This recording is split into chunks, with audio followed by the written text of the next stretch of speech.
Buenos días a todas y a todos. Vamos a comenzar el día de hoy con este tema de las pruebas y su valoración. Ya han visto con mis compañeras y con mis compañeros algunos otros temas relacionados con las pruebas y el día de hoy vamos a ver ya el día de hoy y las sesiones de mañana y pasado, porque con ustedes me tocan 3 sesiones. Vamos a ver ya más a fondo este tema de las pruebas ya con algunos casos prácticos. Lo vamos a ver de una forma más práctica ya esta revisión del tema de las pruebas en materia electoral. Yo soy Darío Alberto Mora Jurado, soy también profesor investigador en la Escuela Judicial Electoral y entonces, pues como les decía, vamos a ver ya de una forma muy práctica este tema de la valoración de sus pruebas. Bueno, como seguramente ya lo habían visto anteriormente, las pruebas en materia electoral, pues su valoración y sobre todo el tema del desahogo de las pruebas es mucho más complejo que en otras materias, porque bueno, la materia electoral se tiene que resolver de una forma rápida y expedita, mucho más que cualquier otro juicio en otra materia, ya sea como laboral, ya sea como fiscal, ya sea como penal, civil, pues ahí los procedimientos, los juicios duran mucho más tiempo y siempre habrá los plazos que fije el juez, por ejemplo, para desahogar todas y cada una de las pruebas en diversas audiencias de desahogo de pruebas. Pero bueno, en materia electoral, pues no existe la figura en ninguna entidad federativa y tampoco a nivel federal, no existe la figura de las audiencias para desahogo de pruebas. En materia electoral, todas las pruebas se presentan directamente durante la demanda. Al presentarse la demanda, pues se presentan todas las pruebas y como en la mayoría de los casos debe de resolverse rápidamente el asunto, pues no da tiempo de fijar una audiencia o varias audiencias para el desahogo de las pruebas.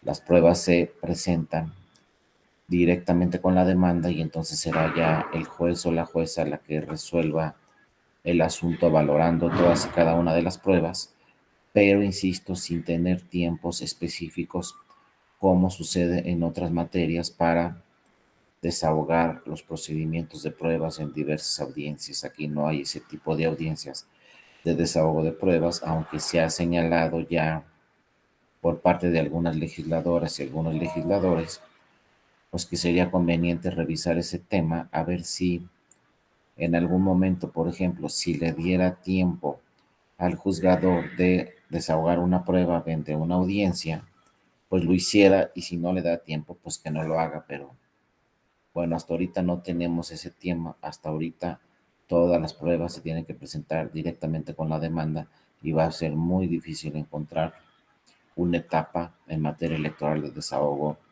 mediante una audiencia de las pruebas, ¿no? Entonces, como les decía, vamos a entrar ya a fondo sobre este tema de pruebas, ya revisando más lo práctico que lo teórico, vamos a ver todo, pero pues vamos a ver diversas experiencias que se presentan a la hora de que se tiene que desahogar las pruebas por parte de los juzgadores, ¿no? En primer lugar, pues acuérdense que cuando se presenta una demanda ante un tribunal y en este caso ante el Tribunal Electoral, pues hay un procedimiento específico para realizar el asunto, para resolver el asunto mediante una sentencia, desde que llega la demanda hasta que se emite una sentencia. También acuérdense que en materia electoral, a diferencia de otras materias, y creo que es la única materia, obviamente, y la más expedita, en donde podemos tener sentencias definitivas en 2 o 3 días, 4 días, 5 días desde que se presentó la demanda. Eso difícilmente lo van a ver por algún otro tribunal. Ningún otro tribunal en México o en el mundo puede resolver un asunto a los 5 días que se presentó la demanda. En materia electoral, sí, porque en materia electoral tenemos muchas veces los tribunales electorales plazos para resolver el asunto. Y entonces, cuando hay un plazo para resolver el asunto, pues se tiene que resolver en ese plazo. Y muchas veces llegan las demandas y pues a los 3 días se tiene que resolver, a los 2 días, a los 5 días, a los 10 días, porque, por ejemplo, Si se impugna una elección en una entidad federativa, en un ayuntamiento, pues todas las demandas que se presentan relacionadas con esa elección de ese ayuntamiento, por ejemplo, en donde se está solicitando que se anule la elección por diversas irregularidades, pues todas esas demandas que se presentan las tiene que resolver el tribunal antes de que se instale ese ayuntamiento.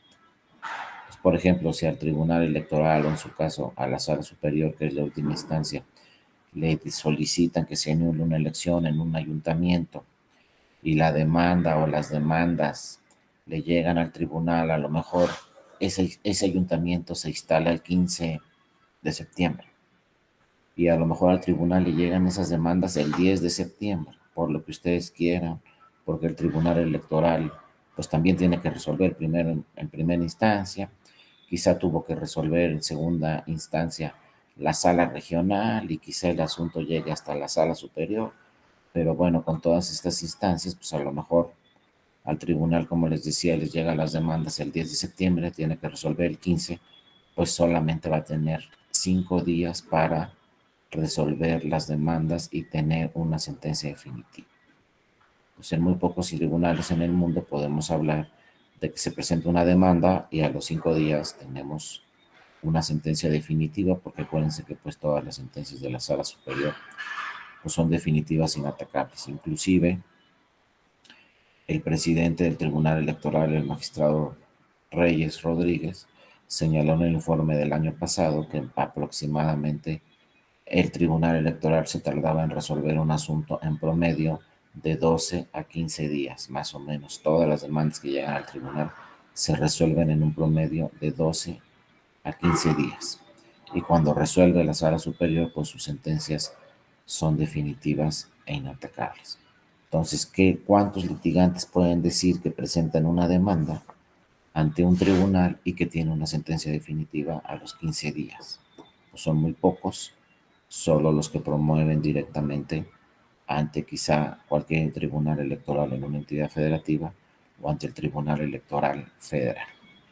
Pero al hablarles de estos plazos para resolver, que muchas veces son muy breves, pues el procedimiento obviamente para elaborar, para realizar un proyecto de sentencia y resolverlo, entre ellos el procedimiento para el desahogo y la valoración de pruebas, por eso les decía, pues se vuelve sumamente más complejo, porque no es de que voy a desahogar las pruebas una por una, poco a poco, voy a citar a las partes, voy a hacer una audiencia para desahogo de pruebas, etcétera.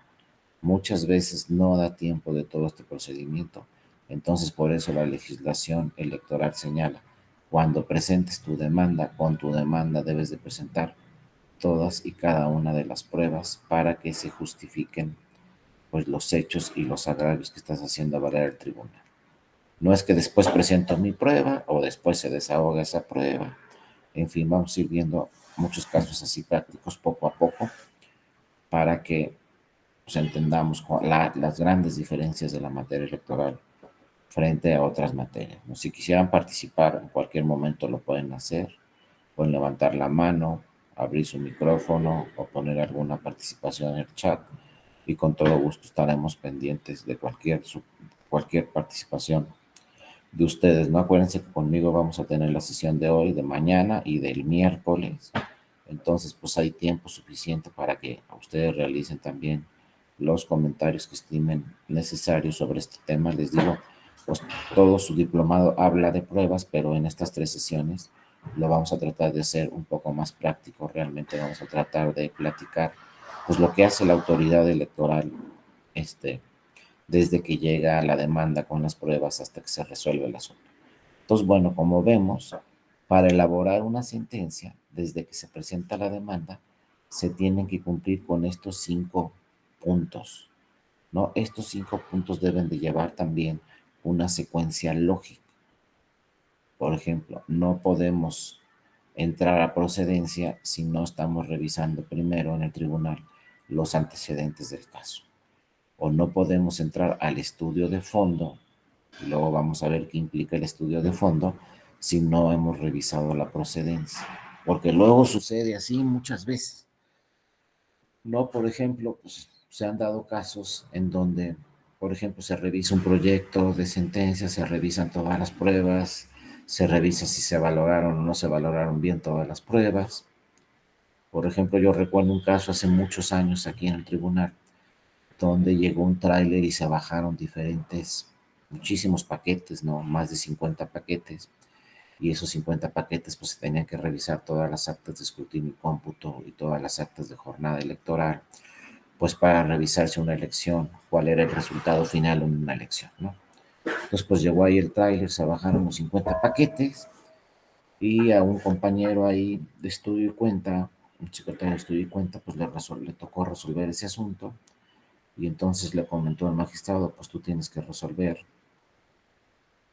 el asunto, ¿no? Y eran, pues imagínense, en una bodega tuvieron que llevar los 50 paquetes, llevaron ahí los 50 paquetes, ahí quedaron guardados, habría que abrirlos, revisar todo. Entonces, pues este secretario de estudio y cuentas se auxilió también de otros 4 secretarios auxiliares. Entonces eran 5, el equipo de 5, para desahogar todas esas pruebas. Imagínense revisar pues 50 paquetes, ¿no? Todas las actas de escrutinio y cómputo, si había irregularidades o no, todas las actas de jornada electoral, en fin. Entonces por ahí estaba trabajando ese equipo y desde que llegaron los paquetes inmediatamente iniciaron la revisión de todos y cada uno de los paquetes, se pusieron a abrir los paquetes, pero en eso, pues, fíjese lo que sucedió.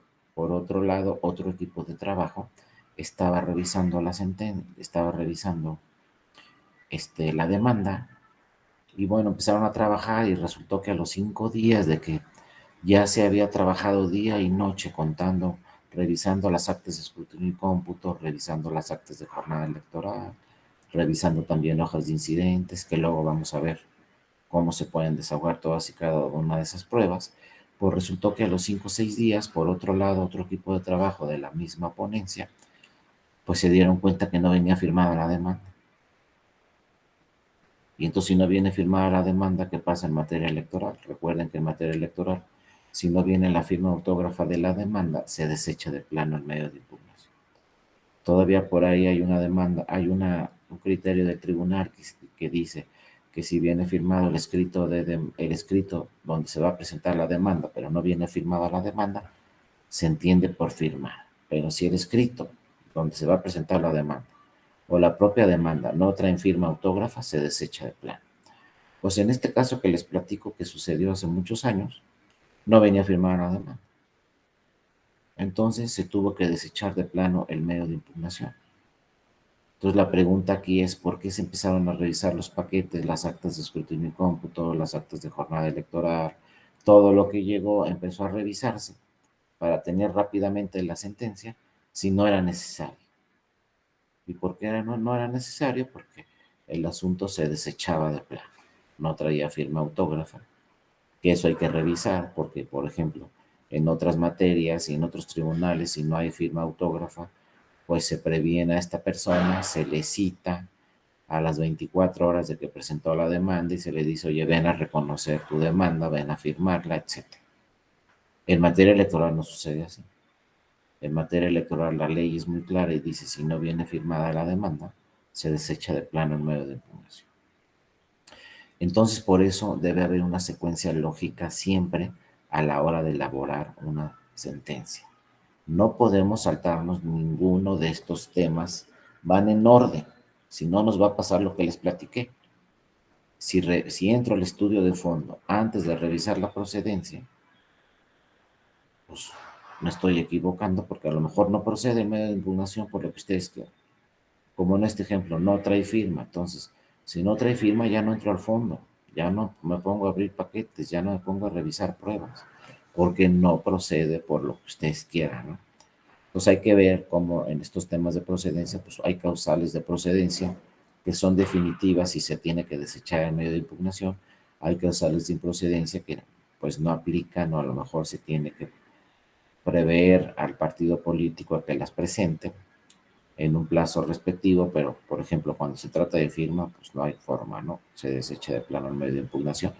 Ahora hay otros casos también donde hay que revisar, por ejemplo, hay otros temas que vamos a entrar luego a fondo, si es que, por ejemplo, si se presenta una demanda si tiene que tener pruebas o no tiene que tener pruebas. ¿Y qué pasa si se presenta una demanda y no se presenta ninguna prueba como anexo de esa demanda? ¿Se admite, no se admite, etcétera? Eso lo vamos a ir viendo poco a poco. Pero ahorita lo que me quería referir y que debe quedarnos siempre muy claro es, tenemos que empezar así. Primero, antecedentes del caso.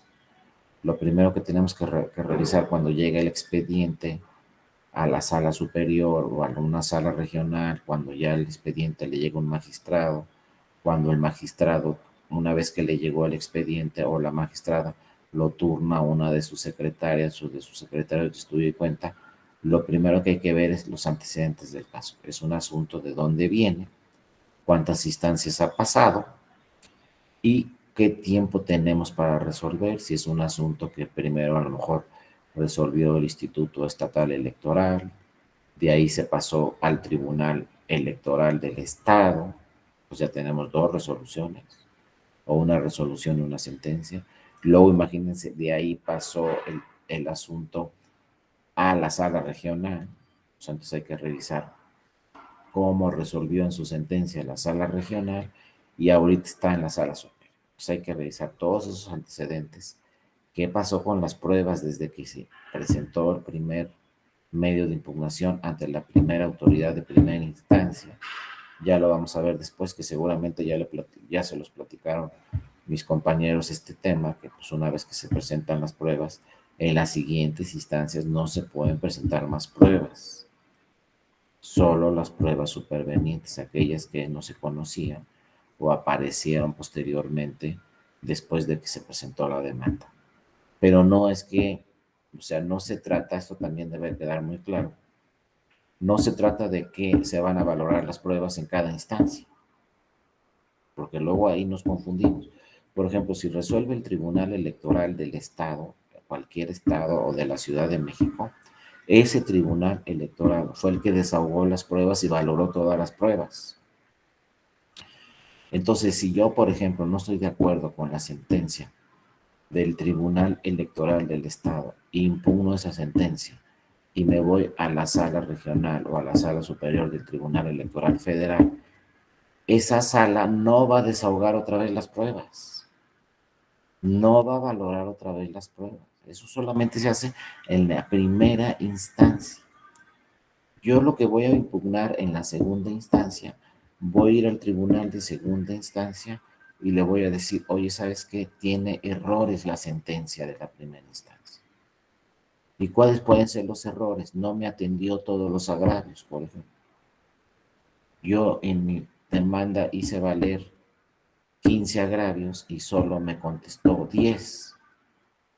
No me contestó los 15.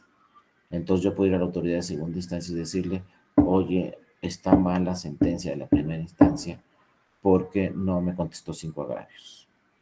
Entonces ahí la segunda instancia puede hacer dos cosas. Una, sustituir a la primera instancia y contestar los agravios, la segunda instancia, o como sucede en otras materias, emitir una sentencia para efectos y regresar el asunto otra vez a la primera instancia para que la primera instancia conteste esos 5 agravios que no contestó. Sin embargo, en materia electoral eso es muy raro, nunca se regresa el asunto a la primera instancia con una sentencia para efectos, como puede pasar en el penal o en el civil o en el laboral. En materia electoral eso lo van a ver muy raro, prácticamente no lo van a ver porque no da tiempo. Si el asunto ya está en la segunda instancia, no puede decir la segunda instancia, lo regreso a la primera para que conteste esos 5 agravios otra vez. Porque efectivamente, perdón, efectivamente, como me está diciendo el que presentó la demanda, pues no le revisaron esos 5 agravios, no se los contestaron. Tiene razón, pero como no me da tiempo a mí de regresar el expediente a la primera instancia, los voy a contestar yo. Esa figura que les estoy platicando se llama plenitud de jurisdicción. Dice la segunda instancia, yo en plenitud de jurisdicción voy a subsanar los errores de la primera instancia porque no da tiempo de que le regrese ese asunto a la primera instancia. ¿Cuáles pueden ser los errores? Como les digo, pues no me contestó estos 5 agravios. no fue exhaustiva la autoridad de primera instancia, entonces te solicito a ti, tribunal, que me contestas estos 5 agravios y emitas una nueva sentencia. Ojo, lo que se va a impugnar ante la segunda instancia son los errores de la sentencia que se puedan advertir de la primera instancia. No se va a impugnar otra vez lo mismo. A lo mejor yo llego en mi demanda a la primera instancia y le digo quiero que se anule la elección. Estos son mis agravios y estas son las pruebas. Ante la segunda instancia no voy a llegar otra vez, oye, segunda instancia, Tribunal Electoral Federal, quiero que se anule la elección. No. Ante la segunda instancia voy a llegar y le voy a decir, oye, está mal la sentencia de la primera instancia y no anuló la elección como yo lo solicité. Y las inconsistencias de la sentencia son estas. Entre ellas, por ejemplo, no me contestó estos 5 agravios. Pues entonces, en plenitud de jurisdicción, la autoridad de segunda instancia los va a contestar. Pero otra inconsistencia que puede venir es, no me valoró estas pruebas. Entonces, ojo, la segunda instancia no va a volver a valorar y a revisar todas las pruebas de la primera. Solo en un momento dado tendría que revisar y valorar las pruebas que la persona que presentó la demanda me diga, es que las valoró mal o no las valoró. Pero ya no es revisar todo, ya nomás es revisar aquellas pruebas que no le valoró o le valoró mal, o que otra figura de las pruebas muy importante, las supervenientes. A lo mejor la primera instancia no revisó esa prueba porque apareció después esa prueba. Entonces sí, la segunda instancia va a tener que valorar esa prueba y a lo mejor vamos a tener 2 sentencias diferentes. La de la primera instancia va a ser diferente a la de la segunda instancia porque la primera instancia cuando resolvió no tenía esa prueba, pues resolvió de una forma. La segunda instancia va a resolver de otra forma distinta quizá porque apareció la prueba después. Ya luego vamos a ver varios ejemplos, pero a lo mejor yo voy al Tribunal Electoral, no sé, yo que soy de Colima, o sea, al de Colima, ¿no? Y le digo al tribunal, anula esta elección. Y el Tribunal Electoral de Colima no anula esa elección porque dice, no, pues no hay pruebas suficientes, entre otras cosas, ¿no? Pero luego me voy a la sala superior o a la sala regional respectiva, en el caso de Colima es la sala regional Toluca, y le digo, oye, sala regional Toluca, anula la elección, porque además de las pruebas que ya valoró la primera instancia, se agrega esta prueba como superveniente. A lo mejor la ofrece y a lo mejor la aporta. Ojo, tampoco eso lo vamos a ver también. Acuérdense que tenemos 3 días, entonces nos va a dar tiempo casi de ver todo. No es lo mismo ofrecer que aportar. Yo cuando presento mi demanda le puedo decir a la autoridad, al tribunal, te ofrezco estas pruebas y te aporto estas pruebas. Y a lo mejor no son las mismas. Ofrecer es decir, te ofrezco estas pruebas, pero por ejemplo, te ofrezco 10 pruebas y te aporto 5. O sea, te estoy ofreciendo y aportando 5, pero te estoy ofreciendo nada más otras 5, no te las estoy aportando. Pues no es lo mismo. ¿Cuándo voy a ofrecer una prueba pero no la voy a aportar? Pues cuando la conozco pero no la tengo. Por eso solamente te la estoy ofreciendo y no te la estoy aportando. Por eso todas las leyes y también la electoral nos hablan de ofrecer y aportar pruebas. Y pensamos que es lo mismo, pero no. Por ejemplo, quiero que se anule la votación en una casilla. Y entonces le digo al tribunal, te ofrezco la hoja de te ofrezco el acta de escrutinio y cómputo, pero no te la aporto, porque yo no tengo copia del acta de escrutinio y cómputo que se levantó en esa casilla. ¿Por qué no tengo copia? Porque no tenía representante de partido en esa casilla. Entonces te ofrezco como prueba el acta de escrutinio y cómputo que tiene una serie de inconsistencias. A lo mejor así nos dice. Pero no te la aporto. Lo que te solicito es que tu tribunal electoral se la pidas al INE, esa prueba, o al Instituto Estatal Electoral, para que te la haga llegar. porque yo no la tengo. Lo que sí le tengo que demostrar al tribunal prácticamente en todos los casos es que yo esa prueba se la pedí al INE, a lo mejor. Yo como partido dije, pues pienso, ¿no? Voy a presentar una demanda y voy a impugnar la votación recibida en esta casilla porque el acta de escrutinio y cómputo tiene errores, pero no la tengo exacta. Entonces lo que voy a hacer es presentar, antes de presentar la demanda ante el tribunal, pues voy a presentar un escrito solicitándole una copia certificada al INE. Entonces yo le digo al INE, ¿sabes qué? Dame copia certificada de esta acta de escrutinio y cómputo. Puede ser una, pueden ser 100 o pueden ser 500 casillas las que impugno. Luego vamos a ver eso. Pero imagínense que nomás impugno una casilla. Bueno, entonces yo le digo al INE, dame copia certificada de esta acta de escrutinio y cómputo porque voy a impugnar la votación en esa casilla ante el tribunal. Pero no me la da en tiempo el INE y yo ya tengo que presentar mi demanda porque se me vence el plazo. Presento mi demanda y entonces esa prueba se la ofrezco al tribunal, pero no se la aporto. Pero entonces tengo que demostrarle al tribunal que yo pedí esa prueba en tiempo. Entonces lo que le voy a aportar al tribunal es el escrito donde le estoy solicitando al INE que me dé copia certificada de esa acta de escrutinio y cómputo, para que vea el tribunal que sí la solicité, pero que no me la dieron en tiempo. Entonces, cuando llegue ese asunto, esa demanda al tribunal, con el anexo, que es ese escrito donde yo le solicité al INE esa prueba, el tribunal inmediatamente va a emitir un acuerdo de requerimiento, así se llama, acuerdo de requerimiento, y entonces el magistrado o la magistrada que tenga el asunto le va a emitir un acuerdo de requerimiento al INE y le va a decir al INE, tienes 24 horas para mandarme copia certificada de esta casilla, de esta acta de escrutinio y cómputo en esta casilla.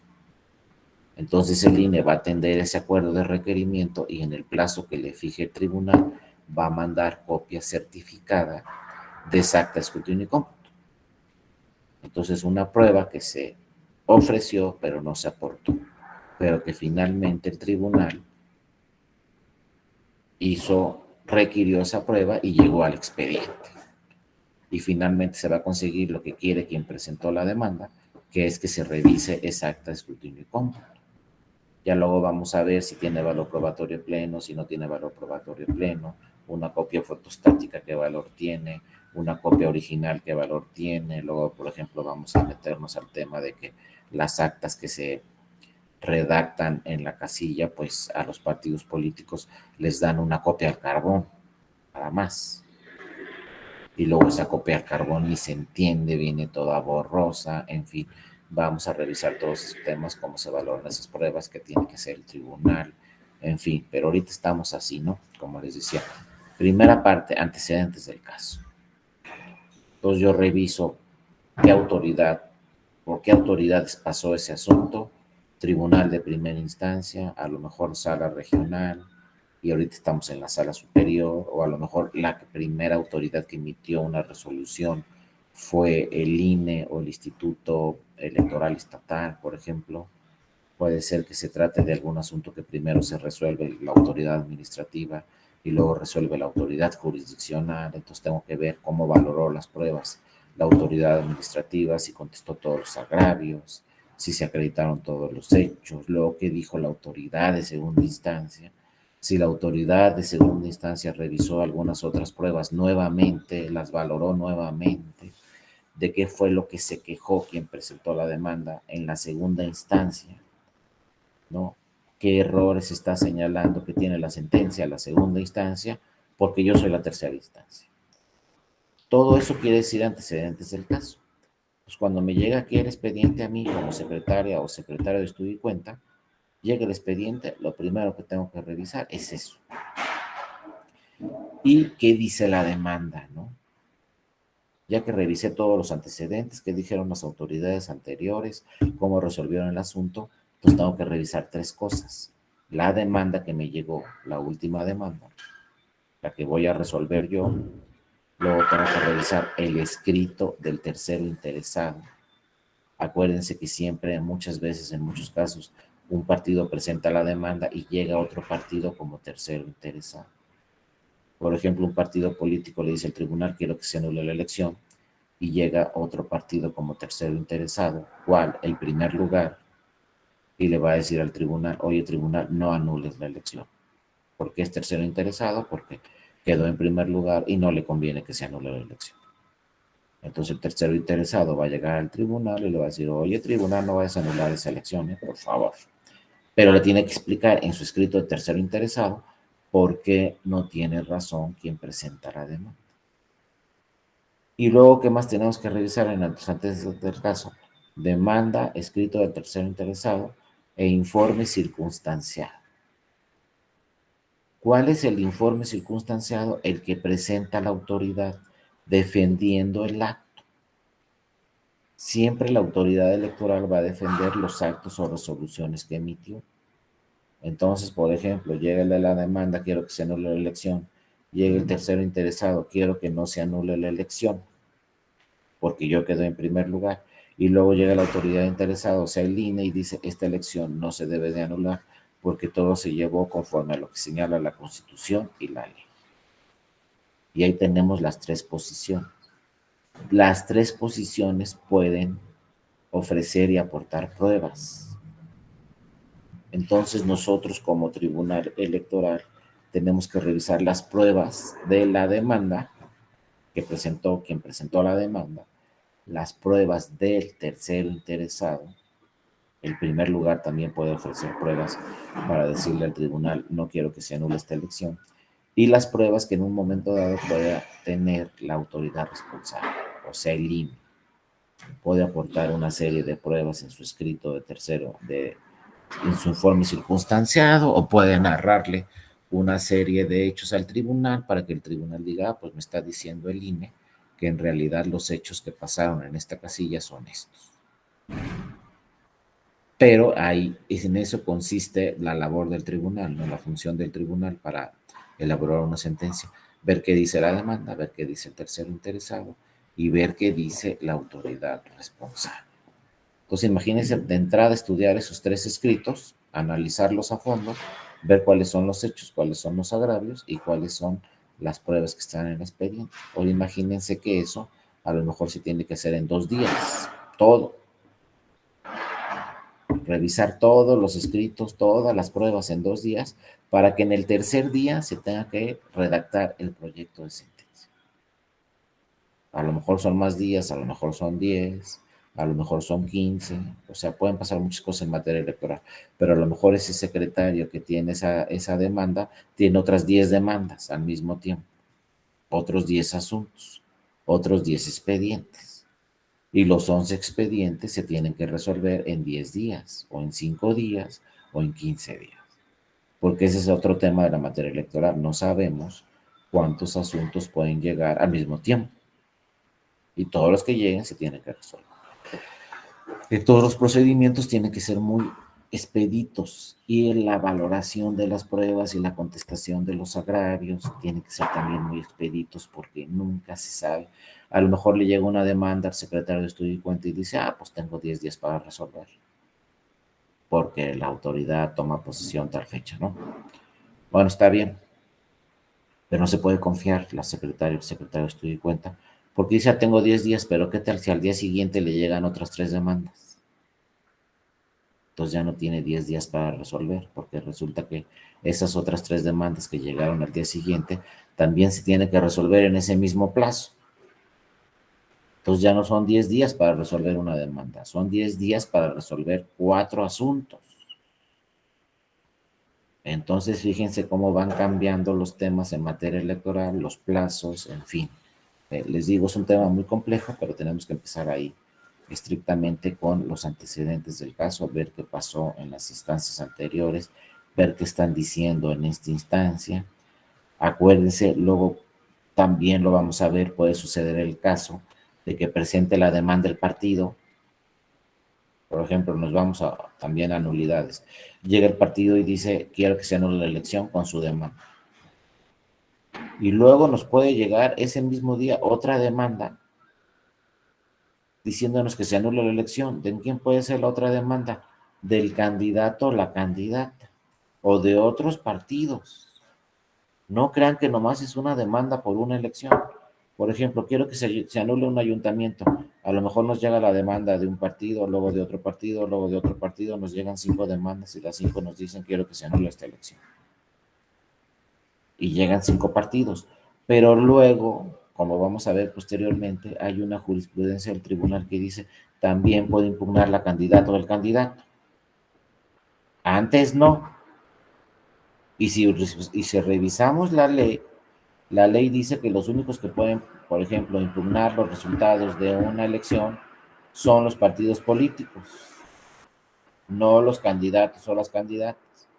Pero en una jurisprudencia dice el tribunal, no, también las candidatas y candidatas pueden impugnar una elección. Entonces podemos tener casos donde llega la demanda del partido y luego a las pocas horas llega la demanda del candidato. O nada más impugnó el candidato, o nada más impugnó el partido. O en esa elección impugnó solamente un partido, o no, impugnaron 5 partidos la elección. Entonces son 5 demandas. Impugnaron 3 candidatos, son otras 3, ya son 8 demandas sobre la misma elección. Todo eso se tiene que resolver, insisto, en este mismo capítulo de antecedentes del caso. Como ven, pues no es nada sencillo.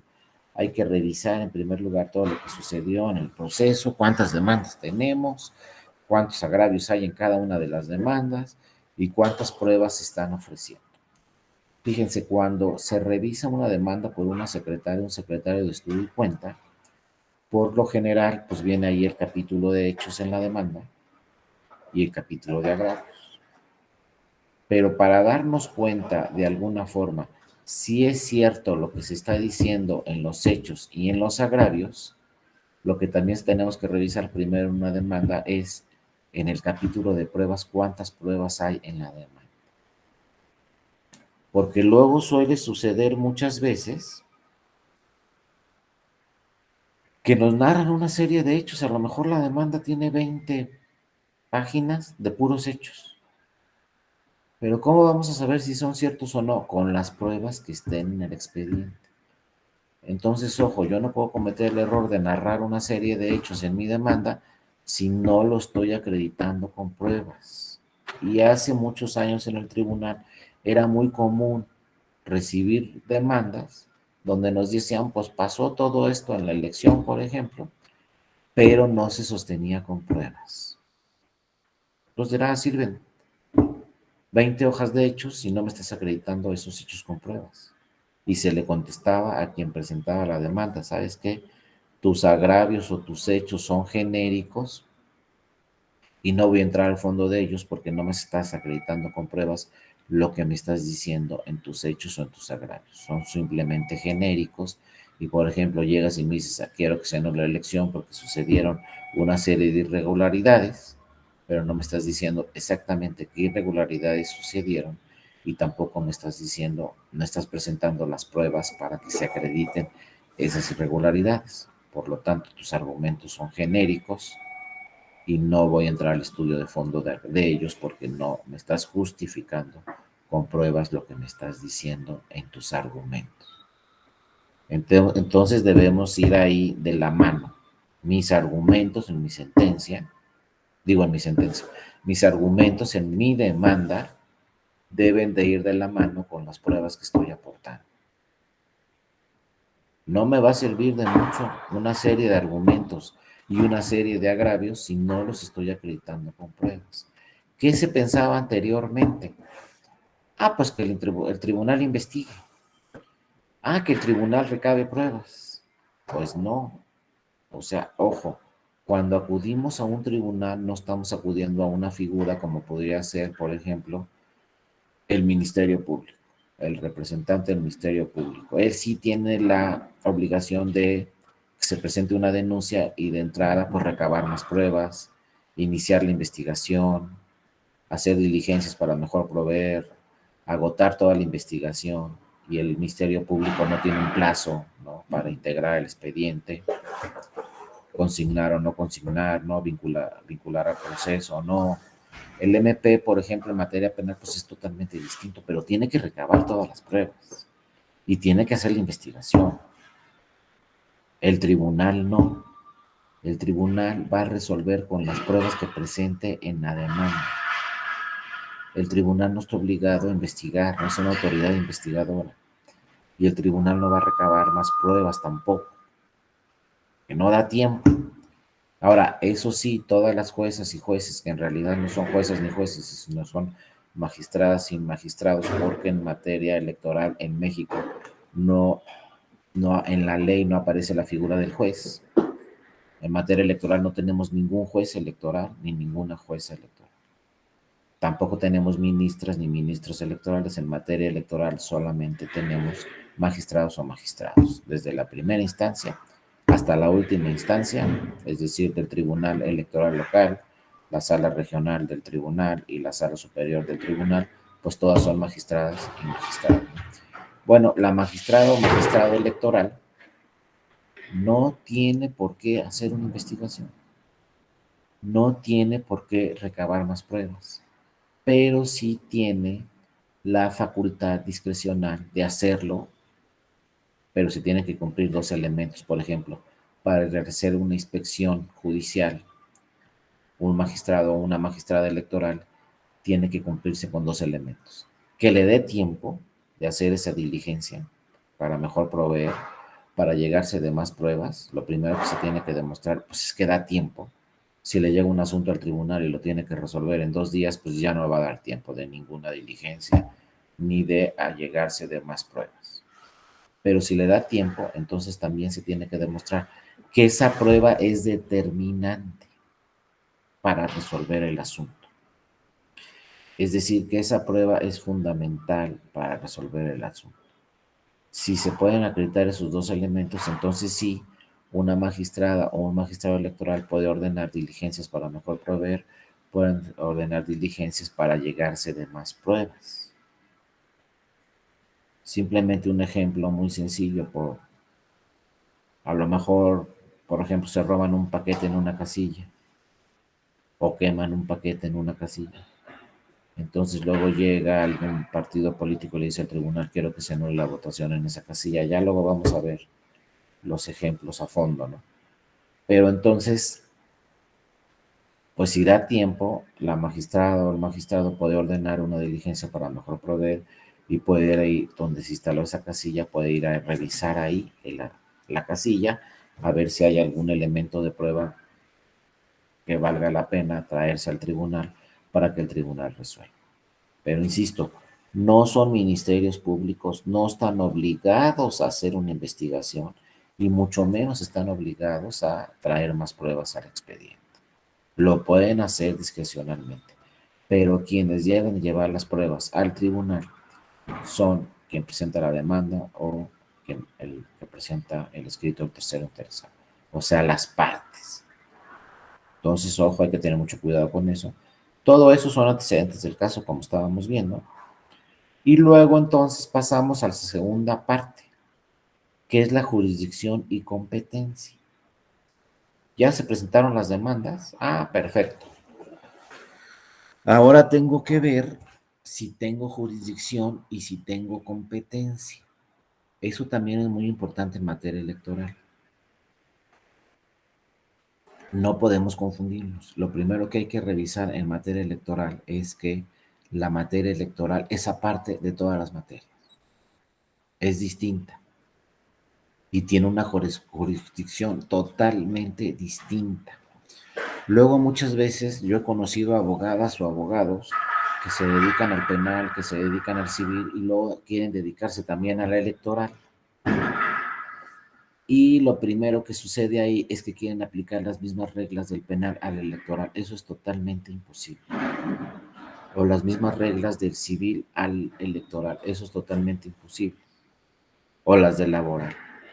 Estamos hablando de otra jurisdicción completamente distinta. Y fíjense lo que les digo, la única jurisdicción que es completamente distinta a todas las demás es la electoral. Las demás no. Las demás tienen similitudes. Por ejemplo, ¿quién resuelve un juicio de amparo?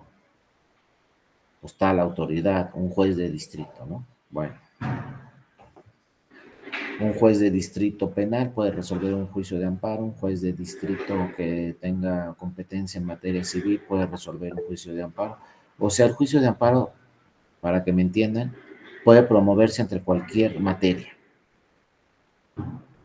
y va a resolver un juzgado de distrito, depende de qué amparo se trate, pero puede resolver un juzgado de distrito. Entonces puede resolver un juicio de amparo cualquier juez de distrito, a excepción de la materia electoral. Si hablamos de electoral, ya estamos hablando de otra jurisdicción completamente distinta y de otra jurisdicción y otra competencia totalmente distinta. Si hablamos de electoral, ya no vamos a ir al juez de distrito, ya no vamos a ir al tribunal colegiado de circuito y ese asunto nunca va a poder llegar a la Suprema Corte de Justicia de la Nación. No procede el juicio de amparo en materia electoral. La única materia donde no procede el juicio de amparo es la electoral. Procede para todas las materias menos la electoral. O sea, la única materia que tiene una jurisdicción y competencia especializada en México es la materia electoral. Sí, adelante, José Pablo, buenos días. Adelante. ¿Qué tal? Buenos días, maestro, a todos los asistentes. Quisiera hacer una petición especial en su disertación y en su oportunidad, si nos pudiera ilustrar cómo opera la plenitud de jurisdicción en materia electoral, si fuera tan amable, por favor. Sí, con todo gusto, José Pablo. Era lo que estábamos señalando anteriormente, que en todas las materias, bueno, y tiene que ver también con esto de la competencia, en todas las materias, por ejemplo, en materia penal, si me resuelve un juzgado de distrito, yo contra la sentencia de esta materia penal, contra la sentencia que emite ese juzgado o ese juez o esa jueza, me voy al tribunal colegiado de circuito correspondiente y le digo al tribunal colegiado de circuito, oye, no estoy de acuerdo con la sentencia del juez porque tiene estas inconsistencias. ¿Cuáles pueden ser? No me contestó estos agravios, no me valoró estas pruebas, en fin, lo que sea. Y entonces el tribunal colegiado de circuito puede decir, efectivamente, esta prueba que me estás señalando y que le señalaste también al juez de distrito, no te la valoró, no te la revisó o no te la valoró bien, lo que ustedes quieran, ¿no? Le pediste una pericial, no se desahogó, lo que sea.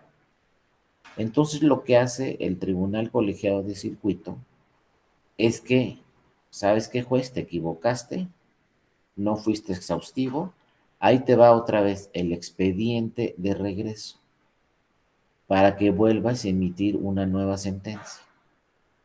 Y esa nueva sentencia que emitas nuevamente, pues ya va a tener que valorarse esta prueba que no valoraste en tu primera sentencia.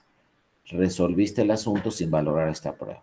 Entonces dice el tribunal colegiado de circuito, ahí te va el asunto de regreso para que me valores esta prueba y emitas una nueva sentencia.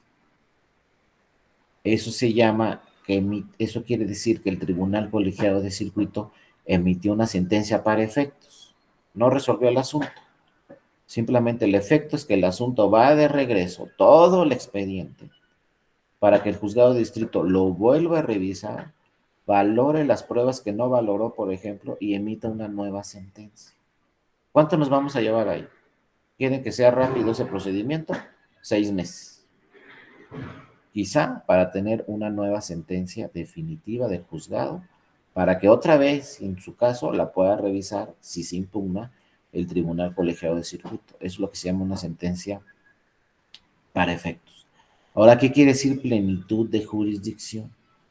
Plenitud de jurisdicción es que, por ejemplo, manda el juzgado o sea, se impugna la sentencia del juzgado de distrito. Y entonces el colegiado de circuito dice, no, no voy a regresar el expediente porque se va a tardar mucho que el juez me emita una nueva sentencia. Lo que voy a hacer yo, tribunal colegiado de circuito, es yo voy a valorar esa prueba que no resolvió el juez, que no valoró el juez, en plenitud de jurisdicción. Es decir, dice el tribunal colegiado de circuito, como yo soy una autoridad superior, yo puedo valorar esa prueba que no valoró el juez y emitir una sentencia. Entonces el tribunal colegiado de circuito pues puede valorar esa prueba y emitir ya directamente una sentencia y no regresarla. Eso se llama plenitud de jurisdicción. Que yo tengo la plenitud, la atribución, la facultad para valorar esa prueba que no valoró el juzgado de distrito. Pero no sucede así en materia ordinaria.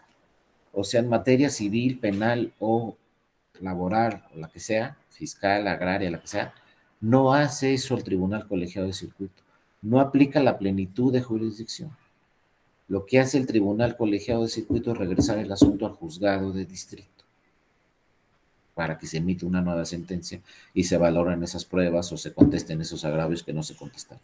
En materia electoral es distinto, José Pablo. En materia electoral no da tiempo de decir, ¿sabes qué, Tribunal Electoral del Estado? No valoraste estas pruebas.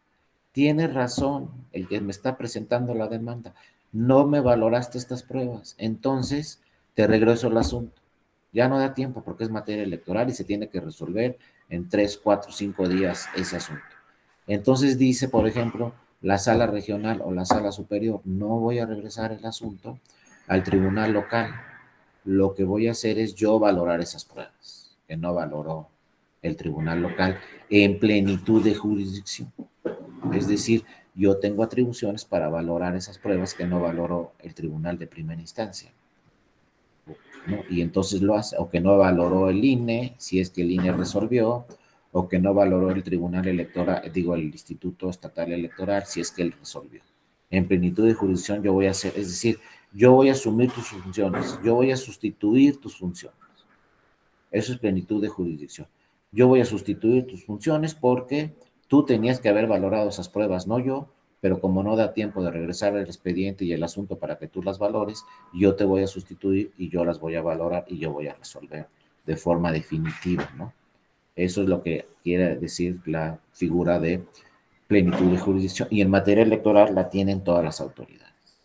Las salas regionales pueden resolver en plenitud de jurisdicción, la sala superior también, etcétera, ¿no? Entonces, por eso les decía, es muy diferente el tema. Bueno, ya entrando, ojalá te haya quedado claro, José Pablo, y a los demás compañeros y compañeras. Sí, muchas gracias, maestro. No, gracias a ti, José Pablo, por tu participación, y recuerden, quien quiera participar, pues lo puede hacer en cualquier momento. Si quieren reflexionar los asuntos, pues les digo, vamos a tener 3 sesiones, entonces pueden participar hoy, pueden participar mañana o en la última sesión del miércoles.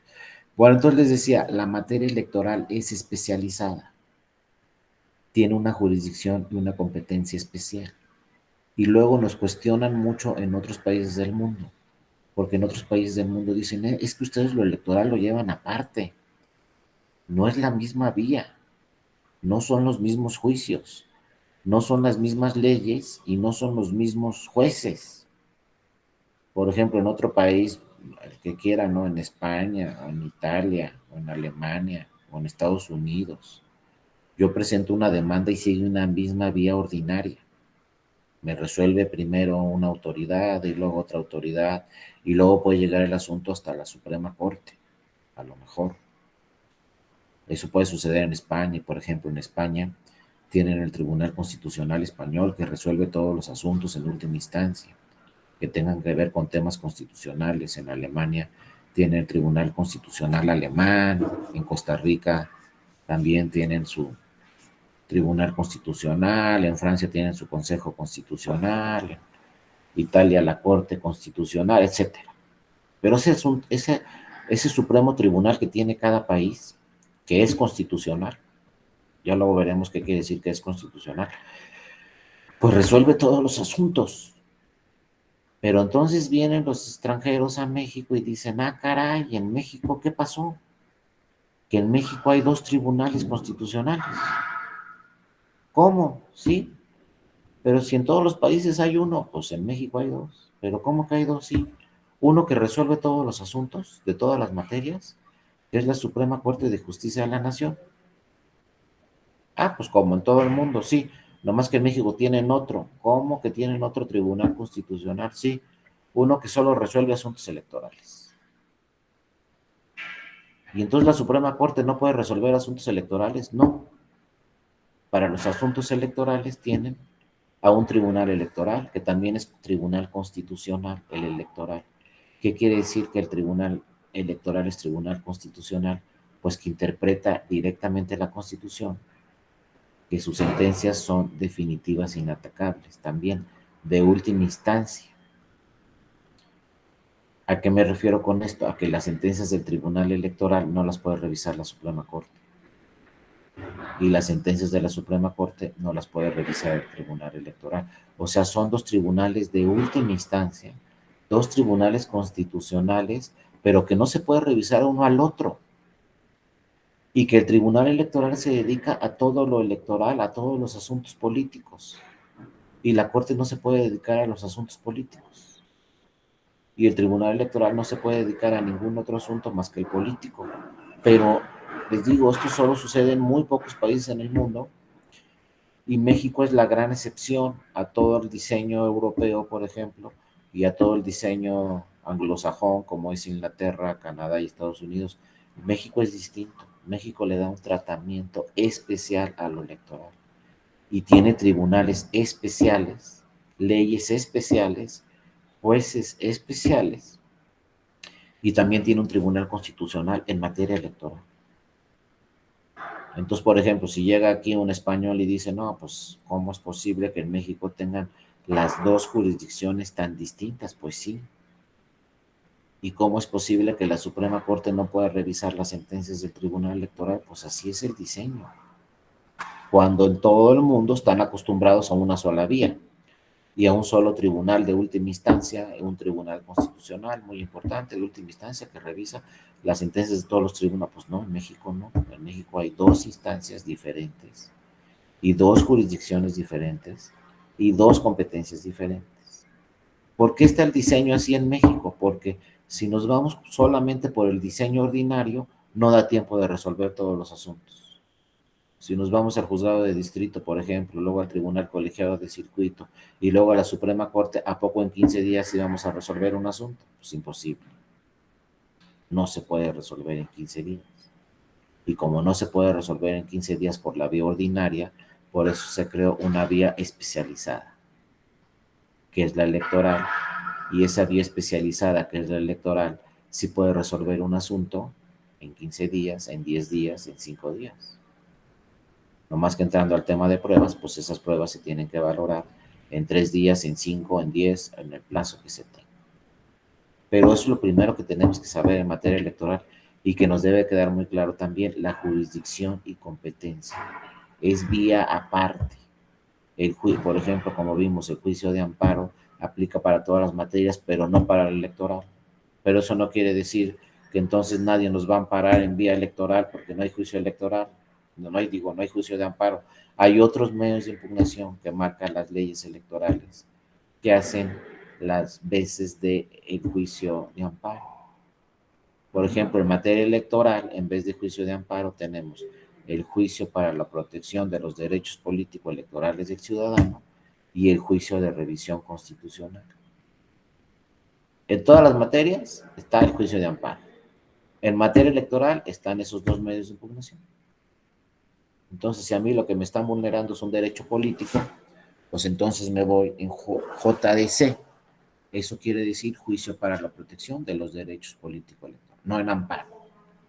O si me resuelve un tribunal local de una entidad federativa, no me voy en amparo a un tribunal federal, no, me voy en juicio de revisión constitucional a la autoridad federal. Por ejemplo, resuelve el Tribunal Electoral de Colima, no estoy de acuerdo con esa sentencia, entonces presento lo que se llama juicio de revisión constitucional para que la autoridad federal revise la sentencia de la autoridad local. Entonces les digo, tenemos medios de impugnación específicos en materia electoral que no procederán solamente para la materia electoral. Ahora, otro tema también a la hora de presentar nuestra demanda que es muy importante es que ya les dije, no, si voy a impugnar que se me vulneró un derecho político, que se me vulneró mi derecho a votar, que se me vulneró mi derecho a ser votado, es decir, a ser candidato o asociarme libremente, esos son derechos políticos. Entonces me tengo que ir a la materia electoral, a la jurisdicción electoral y a la competencia electoral. Porque si nos vamos a la Constitución en el 35 y en el 38 nos dicen ¿Cuáles son los derechos políticos de las personas en México, ¿no? De las ciudadanas y los ciudadanos? Votar, ser votado, asociarse y afiliarse libremente, ¿no? Esos son nuestros derechos políticos. Si yo advierto que se me está vulnerando un derecho político, pues me voy al tribunal, porque así lo dice el 35, tu derecho político a votar, tu derecho político a ser votado, ¿no? Pero yo les hago una pregunta. Se me vulnera mi libertad de expresión. Entonces, ¿qué? ¿Es un derecho político la libertad de expresión? El 35 de la Constitución no dice libertad de expresión. Dice votar, ser votado, asociarse o afiliarse. Pero yo soy un candidato, estoy en una campaña y me están violando mi libertad de expresión, o mi derecho a la información, o mi derecho de petición, ¿no? Cualquier derecho, me lo están violando, pero no es político, si es político. Porque la libertad de expresión, si la revisamos en la Constitución, pues podemos advertir o que es una garantía individual, o que es un derecho civil, ¿no? Es un derecho humano también, pues sí, pero es político, ¿no? ¿Y por qué tenemos que saber si es político o no? Porque no sucede como en otros países, como les decía, en España. Si me vulneran mi libertad de expresión, pues igual llego hasta el Tribunal Constitucional Español. Y luego me voy a las instancias internacionales en Europa. Pero ya sé que tengo que ir al Tribunal Constitucional Español y ahí me lo van a resolver. Pero en México no. En México, si me vulneran mi libertad de expresión, lo primero que tengo que saber es si me voy al Tribunal Electoral o al Juzgado de Distrito, porque las dos autoridades protegen el derecho humano de la libertad de expresión. Pero ¿a cuál me voy? Y luego reviso la Constitución y digo, es que la Constitución sí tiene un capítulo especial de derechos políticos, que es votar, ser votado. Pero no está el de libertad de expresión. Ahí en el catálogo de derechos políticos no está la libertad de expresión. Pues, ¿qué hago? ¿A dónde me voy? Al juzgado de distrito, pero si es un derecho político, el juzgado de distrito me va a decir, no, no, no, no, no, no, te equivocaste, aquí no vemos derechos políticos. Aquí no revisamos derechos políticos, entonces te desecho tu demanda porque te equivocaste de autoridad. Y me desechan mi demanda. Entonces, vean, esta es como una inconsistencia de alguna forma en la Constitución, que la Constitución diga los derechos políticos de todas las ciudadanas y ciudadanos son votar y ser votado. Porque si a un candidato se le está vulnerando la libertad de expresión en una campaña, pues claro que hay que defender ese derecho de ese candidato. Y es un derecho político o no. Entonces, vean, aquí ya empezaron a llegar muchos casos hacia el tribunal. Y el tribunal lo que resolvió fue, a ver, si la libertad de expresión tiene relación con la materia político-electoral, se va a entender como un derecho político. Si la libertad de expresión no tiene relación con la materia político-electoral, entonces no es un derecho político, es un derecho, una garantía individual o un derecho civil o lo que ustedes quieran, y me voy al juzgado de distrito. Pues cuando yo vaya al tribunal electoral y le diga, oye tribunal, me están vulnerando mi libertad de expresión, protégeme ese derecho que tengo de libertad de expresión, tengo que relacionarlo con la materia electoral para que el tribunal electoral me admita mi demanda. Tengo que decirles un derecho político porque yo soy candidato y no me dejan decir esto en la campaña. Entonces me están afectando mi libertad de expresión, pero claro que es un derecho político porque soy candidato. Entonces ya estoy relacionando esa libertad de expresión con la materia político-electoral. Si la relaciono, entonces el tribunal me va a admitir mi demanda y me va a decir, ah, pues efectivamente, sí es un derecho político y efectivamente sí te lo voy a resolver yo. Si no es un derecho político, entonces me va a decir el tribunal, se desecha tu demanda porque no es derecho político y yo solo tengo competencia para derechos políticos. Aquí tenías que haber presentado tu juicio de amparo ante el juzgado de distrito y no tu JDC ante el tribunal electoral. Pero entonces, ¿eso qué quiere decir? Que no, los únicos derechos políticos no son votar y ser votado.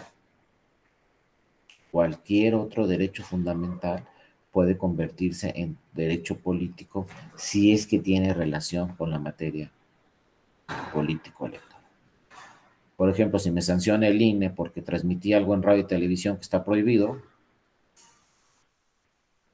pues ¿qué voy a hacer yo como ciudadano o como candidato? Pues voy a ir al tribunal electoral, porque le voy a decir, oye, ¿sabes qué? Se trata de un tema político y se me está vulnerando mi libertad de expresión, pero es un tema político y ya me sancionó el INE y no estoy de acuerdo con la sanción del INE, entonces el tribunal me va a resolver ese asunto.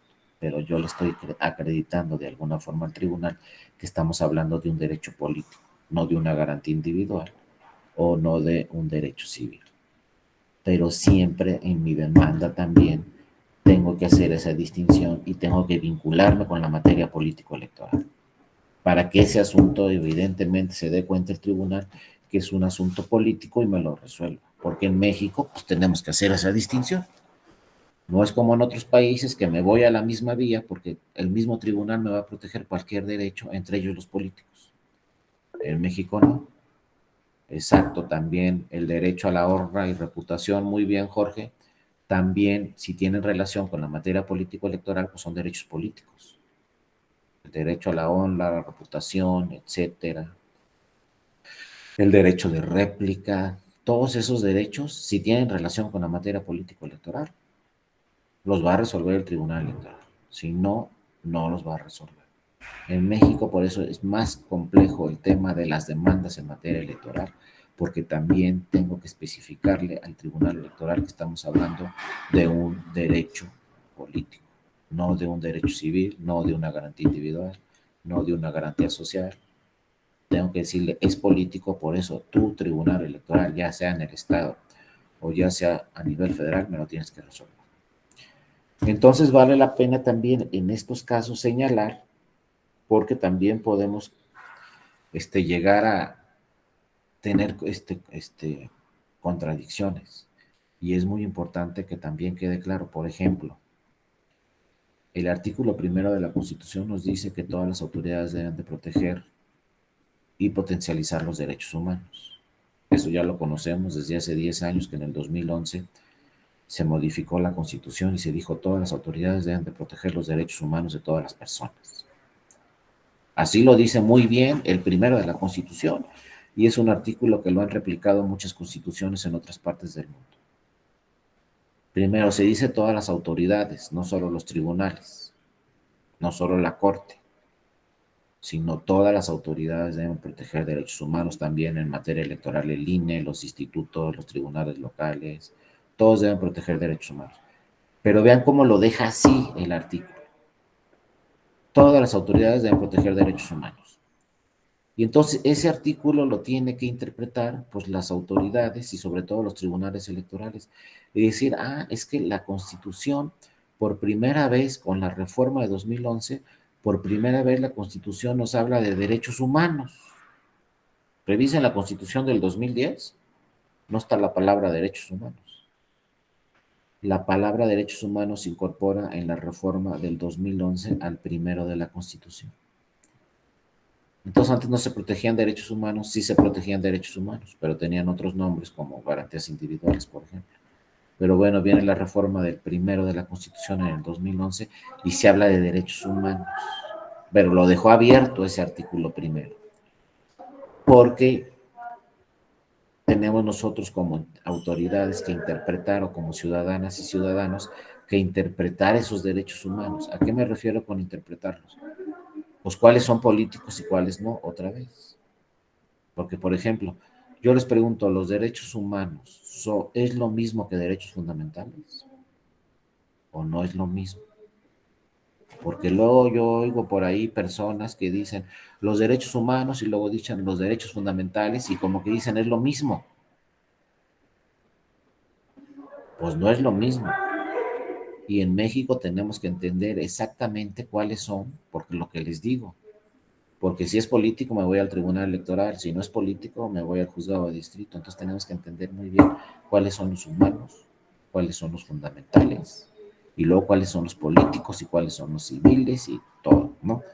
Bueno, los derechos humanos, si los revisamos en cualquier libro, nos va a decir que son los derechos inherentes al hombre, que hay que agregarle ahora sí, ¿no? Inherentes al hombre y a la mujer, pero bueno, se entiende que es a todas las personas. Los derechos humanos son inherentes a las personas y son universales. ¿Qué quiere decir eso? Que cualquier persona que está en este mundo tiene incorporados derechos humanos y tiene derecho a una protección de sus derechos humanos. Entonces, si yo soy japonés, tengo incorporados derechos humanos; si soy chino, tengo incorporados derechos humanos; si soy brasileño, tengo incorporados derechos humanos; y si soy mexicano, tengo incorporados derechos humanos. Todos tenemos derechos humanos, son universales y por eso hay diversas convenciones internacionales que hablan de los derechos humanos porque son para todos. Entonces, ¿cuáles son los fundamentales? Ya no son los mismos. Parece de entrada que son los mismos, pero no. ¿Cuáles son los derechos fundamentales? Los derechos fundamentales son los que protege el sistema jurídico de mi país. No son todos. Por ejemplo, a lo mejor un derecho humano sobre el ambiente entre China y Canadá, digo, entre China y Japón. Y por ahí hay unos mares entre China y Japón donde el derecho ambiental debe de cumplirse y para que sea un derecho humano de todos los japoneses y todos los chinos. Ah, bueno, pues ese derecho humano no tiene nada que ver con México, porque está hablando de los mares que están por allá, ¿no? Nada tiene que ver con México. Entonces no es un derecho fundamental. ¿Cuál es el derecho fundamental? El que tenga directo impacto en México. O sea, ¿cuáles son los derechos fundamentales en México? Los que están plasmados en la Constitución. Pero ¿cuáles otros? Los mismos que dice la propia Constitución. ¿Qué dice la propia Constitución y el primero de la Constitución? Que los tratados internacionales también son obligatorios para México y que también los tratados internacionales, los derechos humanos que están en los tratados internacionales los debe de proteger todas las autoridades del Estado mexicano. En pocas palabras, los tratados internacionales que suscribe el Ejecutivo, o sea, el presidente, y ratifica el Senado, también son obligatorios para México. Y entonces todos los derechos humanos que estén en esos tratados internacionales también son derechos fundamentales. Entonces los derechos fundamentales en México son los que están plasmados en la Constitución y en los tratados internacionales, no en todos, solo los que firmó el Estado mexicano y ratificó el Senado. Entonces, ¿de dónde vamos a buscar nosotros nuestros derechos fundamentales? De los tratados internacionales y de la Constitución. Antes la mayoría de los derechos, fíjense, antes no todos los derechos fundamentales estaban en la Constitución. Había unos que estaban en la Constitución y otros en los tratados internacionales. Pero poco a poco las legisladoras y los legisladores en México han incorporado los derechos humanos que están en los tratados internacionales también en la Constitución para que sean armónicos. Y entonces ahora prácticamente tenemos los mismos derechos fundamentales en la Constitución y en los tratados internacionales. Antes no, por ejemplo, creo que presunción de inocencia lo hablaban los tratados internacionales, pero no lo hablaba la Constitución, y luego se incorporó a la Constitución este principio, este derecho humano de presunción de inocencia. Ahora es armónico porque la presunción de inocencia es un derecho que tenemos todas las personas, fundamental porque está en la Constitución, pero también está en los tratados internacionales. Entonces, esos son los derechos fundamentales. Vean cómo no es lo mismo que los humanos. Los humanos están en todo el mundo, los fundamentales están en nuestra Constitución y en los tratados internacionales, y luego en la propia Constitución hace ahí una clasificación y dice, pues los derechos fundamentales que están en la Constitución, estos son políticos, estos son sociales, estos son derechos civiles, estos son garantías individuales, etcétera. Y es ahí donde encontramos los políticos, pero como vemos, a los derechos políticos que están en la Constitución, que también son derechos fundamentales, pues se le abrió la puerta y se le dijo, no son los únicos. También la libertad de expresión es un derecho político en un momento dado y fundamental, o como dijo nuestro compañero, también el derecho a la honra y a la reputación también es un derecho fundamental que está en la Constitución y puede ser un derecho político si tiene relación con la materia política, o no puede ser un derecho político si no tiene relación con la materia. Entonces vean cómo es complejo este tema de jurisdicción y competencia. Parece que es muy sencillo, pero siempre que hablemos de la materia electoral, inmediatamente se nos tiene que venir a la mente, tenemos una jurisdicción especial en México. Tenemos medios de impugnación especiales. No va a ser el amparo, va a ser JRC. No va a ser el amparo, va a ser juicio para la protección de los derechos políticos electorales. Y no tengo que ir al Poder Judicial ordinario. Tengo que ir a una jurisdicción especializada que es los tribunales electorales. Y luego fíjense, con la reforma de 1996 y posteriores, se volvió más complejo el tema a nivel local. Porque a la fecha tenemos tribunales electorales que pertenecen al Poder Judicial de la Federación y tribunales electorales que no pertenecen al al Poder Judicial de la Federación. Pero la jurisdicción es la electoral. Pero les digo, no es igual en todo el país. Hay tribunales electorales de los estados que pertenecen al Poder Judicial de la Federación, al Poder Judicial del Estado, y hay tribunales que no pertenecen al Poder Judicial del Estado. Entonces, podemos tener dos tribunales constitucionales a nivel federal, como son el Tribunal Electoral y la Corte, y a lo mejor pertenecen al Poder Judicial Federal los dos, a lo mejor no. Fíjense, en México pasaron las dos cosas. Primero teníamos a la Suprema Corte y al Tribunal Federal Electoral. Independiente era el Tribunal Federal Electoral. No pertenecía al Poder Judicial de la Federación. Pero viene la reforma de 1996 y decide las legisladoras y los legisladores en la reforma constitucional, dijeron, no, vamos a incorporar al Tribunal Electoral al Poder Judicial de la Federación. Lo incorporan, pero lo siguen dejando como un tribunal autónomo, independiente, constitucional y con sentencias definitivas inatacables. Muchos podríamos pensar, si lo incorporaron al Poder Judicial de la Federación, entonces la última instancia va a ser la Corte. Y el Tribunal Electoral va a ser una instancia previa. Pues no. El Tribunal Electoral actual está incorporado al Poder Judicial de la Federación desde hace 25 años, pero sigue siendo autónomo, independiente, y la Suprema Corte no puede revisar sus sentencias. Entonces esto todavía llama más la atención en otros países porque dicen, oye, los dos pertenecen al Poder Judicial Federal, tanto la Corte como el Tribunal Electoral, pero resulta que las sentencias del Tribunal Electoral no las puede revisar la Corte. Entonces sigue siendo un tribunal de última instancia, un tribunal terminal, un tribunal constitucional, aunque pertenezca al Poder Judicial de la Federación. Y todavía sigue la discusión de muchos académicos que dicen, no, es que el Tribunal Electoral debe ser autónomo, independiente y no debe pertenecer al Poder Judicial Federal, como sucedía con el TRIFE. Y hay quienes dicen, no, estuvo bien que se haya incorporado al Poder Judicial de la Federación porque sigue siendo autónomo y sus sentencias siguen siendo definitivas e inatacables. Y ahí sigue la discusión, ¿no? Si debe seguir siendo el Tribunal Electoral un tribunal que pertenezca al Poder Judicial de la Federación o no. La cosa es que ahorita pertenece, pero sigue siendo toda su jurisdicción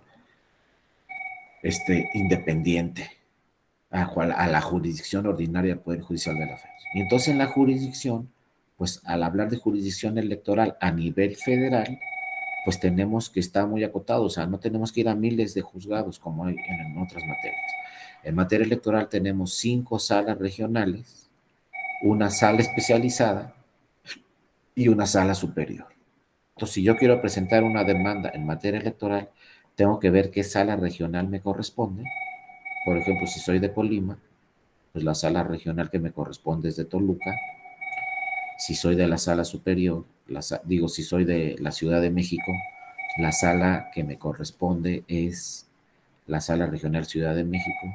Luego tenemos sala regional Monterrey, tenemos sala regional Jalapa y tenemos sala regional Guadalajara. Y estas salas regionales pues tienen una serie de entidades federativas que les corresponde su competencia. Si soy de Michoacán, pues me corresponde también la sala regional Toluca. Si soy de Nayarit, me corresponde la sala regional Guadalajara, y así en 5 salas regionales se distribuye toda la competencia de todo el país, de todas las entidades federativas y a nivel federal. Por ejemplo, si soy candidato a senador por Jalisco, impugnan mi elección, pues la sala regional Guadalajara va a revisar mi asunto en primera instancia. Y luego tenemos a la sala superior, que como su nombre lo dice, pues es la sala última instancia que revisa, pues en muchas ocasiones, pues todas las sentencias que emiten las salas regionales. O revisa también la sala superior asuntos que emiten pues, los tribunales electorales locales, o revisa resoluciones que emite el INE, etcétera. Pero siempre cualquier asunto electoral en un momento dado puede llegar hasta la sala superior.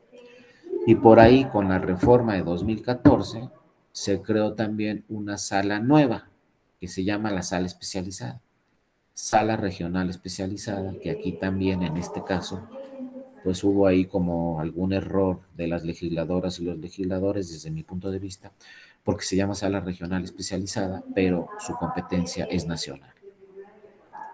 La sala especializada revisa los procedimientos especiales sancionadores, pero que se presentan en todo el país.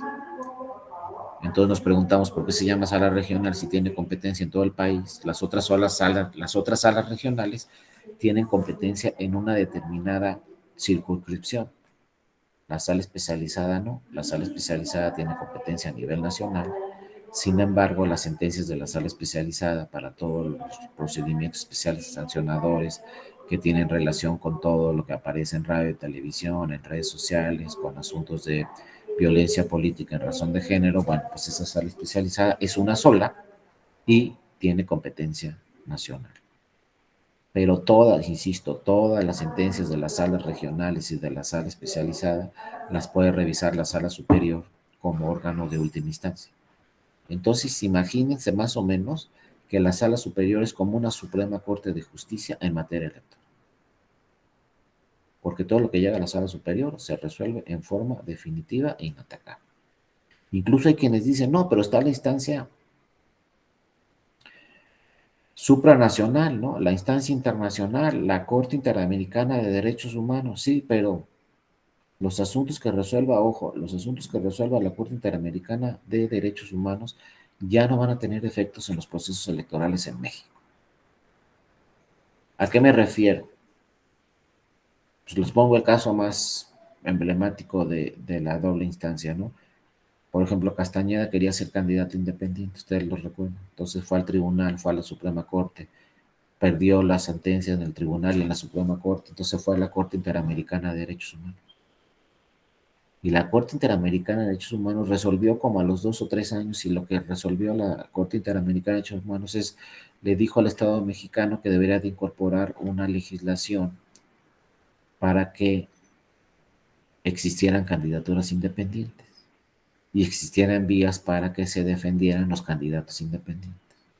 O sea, en pocas palabras, la Corte Interamericana, 6 o 7 años después, le ordenó al Estado mexicano, oye, crea esta figura y crea los medios de impugnación para que se defiendan los candidatos independientes en tribunales mexicanos, porque no está la figura y no hay en dónde defenderse.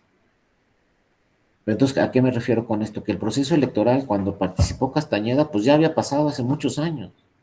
Entonces, lo que resolvió la Sala Superior fue definitivo e inatacable.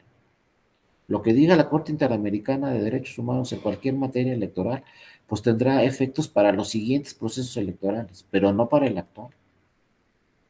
Incluyendo, por ejemplo, hasta las atribuciones más importantes que son los de la Sala Superior. La Sala Superior tiene las atribuciones, acuérdense, no nos confundamos con el INE, de calificar la elección, de hacer el cómputo final y de decir quién ganó la elección presidencial. Esta no es función del INE.